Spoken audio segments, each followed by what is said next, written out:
ಆರ್ಥಿಕ ಸ್ಥಿತಿ. ಕರ್ನಾಟಕ ರಾಜ್ಯವು ದೇಶದಲ್ಲಿ ಅತಿ ಹೆಚ್ಚು ಜಿಎಸ್ಟಿ ತೆರಿಗೆ ಸಂಗ್ರಹಿಸುವ ಎರಡನೇ ರಾಜ್ಯವಾಗಿದ್ದು 2022-23ಕ್ಕೆ ಹೋಲಿಸಿದರೆ ಪ್ರಸಕ್ತ ವರ್ಷದಲ್ಲಿ ಜಿಎಸ್ಟಿ ತೆರಿಗೆ ಸಂಗ್ರಹಣೆಯು 18% ಹೆಚ್ಚಳ ಕಂಡಿದೆ.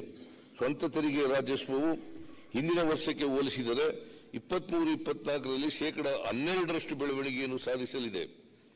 ಗ್ಯಾರಂಟಿ ಯೋಜನೆಗಳಿಂದ ಜನರ ಆದಾಯ ಪ್ರಮಾಣ ಹೆಚ್ಚಾಗಿ ರಾಜ್ಯದ ಆರ್ಥಿಕತೆಯನ್ನು ಉತ್ತೇಜಿಸುವಲ್ಲಿ ಸಹಕಾರಿಯಾಗಿರುವುದನ್ನು ಇದು ತೋರಿಸುತ್ತದೆ. ಕೇಂದ್ರ ಹಾಗೂ ರಾಜ್ಯಗಳ ಸಂಬಂಧ ನೌಕರ ಹಾಗೂ ಯಜಮಾನರ ಸಂಬಂಧಗಳಾಗದೆ ಸಂವಿಧಾನದತ್ತ ಅಧಿಕಾರ ವ್ಯಾಪ್ತಿಯೊಳಗೆ ಸ್ವಾಯತ್ತ ಘಟಕಗಳಾಗಬೇಕು. ರಾಜ್ಯಗಳ ಜೊತೆಗೆ ಸಮಾನತೆಯ ಆಧಾರದಲ್ಲಿ ವ್ಯವಹರಿಸಬೇಕು. ಭಾರತ ರತ್ನ ಕರ್ಪೂರಿ ಠಾಕೂರ್ ಅವರು ಹೇಳಿರ್ತಕ್ಕಂಥದ್ದು. ಸರಕು ಮತ್ತು ಸೇವಾ ತೆರಿಗೆಯನ್ನು ಪರಿಚಯಿಸುವ ಮೂಲಕ ರಾಜ್ಯಗಳ ತೆರಿಗೆ ಸಂಗ್ರಹಣೆಯು 14% ಬೆಳವಣಿಗೆ ಹೊಂದಲಿದ್ದು, ಒಂದು ವೇಳೆ ಅಂದಾಜಿಗಿಂತ ಕಡಿಮೆ ಸಂಗ್ರಹವಾದಲ್ಲಿ ಕೇಂದ್ರ ಸರ್ಕಾರದಿಂದ ಪರಿಹಾರ ನೀಡುವುದಾಗಿ ರಾಜ್ಯ ಸರ್ಕಾರಗಳಿಗೆ ಭರವಸೆ ನೀಡಲಾಗಿತ್ತು.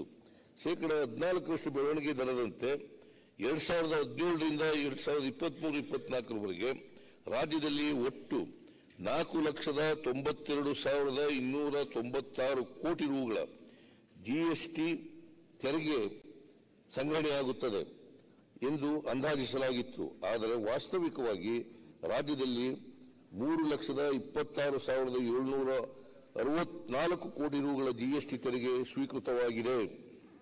ಜಿಎಸ್ಟಿ ತೆರಿಗೆ ಸಂಗ್ರಹಣೆಯಲ್ಲಿನ ಕೊರತೆ 1,65,532 ಕೋಟಿ ರೂಗಳಿಗೆ ಎದುರಾಗಿ ಕೇಂದ್ರ ಸರ್ಕಾರವು ರಾಜ್ಯಕ್ಕೆ ಕೇವಲ 1,06,258 ಕೋಟಿ ರು ಪರಿಹಾರವನ್ನು ಮಾತ್ರ ಬಿಡುಗಡೆ ಮಾಡಿದೆ.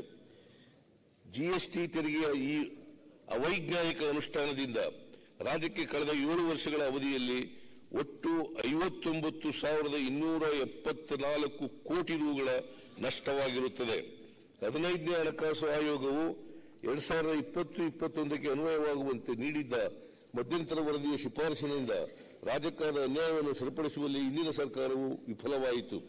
ಇಂದಿನ ಸರ್ಕಾರ ಕೈಚೆಲ್ಲಿ ಕೂತಿದ್ದರ ಪರಿಣಾಮವಾಗಿ ಅಂತಿಮ ವರದಿಯ ಶಿಫಾರಸಿನಲ್ಲಿಯೂ ಸಹ ರಾಜ್ಯಕ್ಕೆ ತೆರಿಗೆ ಹಂಚಿಕೆಯಲ್ಲಿ ಅತಿ ಹೆಚ್ಚು ನಷ್ಟ ಅನುಭವಿಸಬೇಕಾಯಿತು.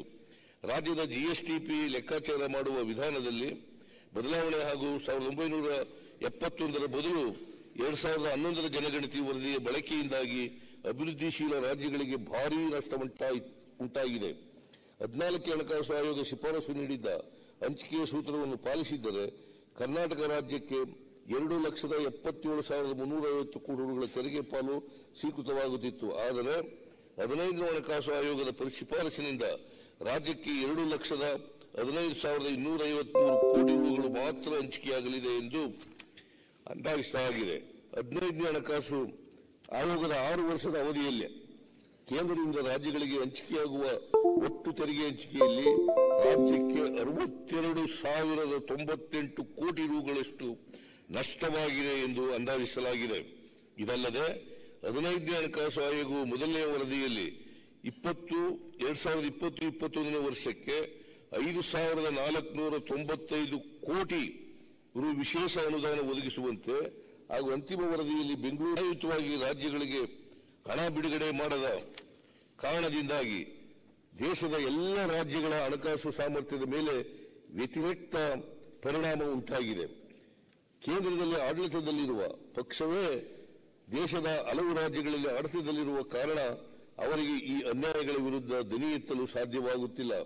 ಆದ್ದರಿಂದ ರಾಜ್ಯಗಳಿಗೆ ಆಗುತ್ತಿರುವ ಅನ್ಯಾಯದ ವಿರುದ್ಧ ಧ್ವನಿ ಎತ್ತಿ ರಾಜ್ಯಗಳ ಹಕ್ಕಿನ ರಕ್ಷಣೆ ಮಾಡುವ ಹೊಣೆಗಾರಿಕೆ ನಮ್ಮದಾಗಿದೆ. ಆದಾಯದ ಅಪಮಾನಗಳಿಂದ ತತ್ತರಿಸಿದ್ದು ಅವರಿಗೆ ನೇರವಾಗಿ ಪ್ರಯೋಜನ ರಾಜ್ಯದ ಕರ್ತವ್ಯವಾಗಿ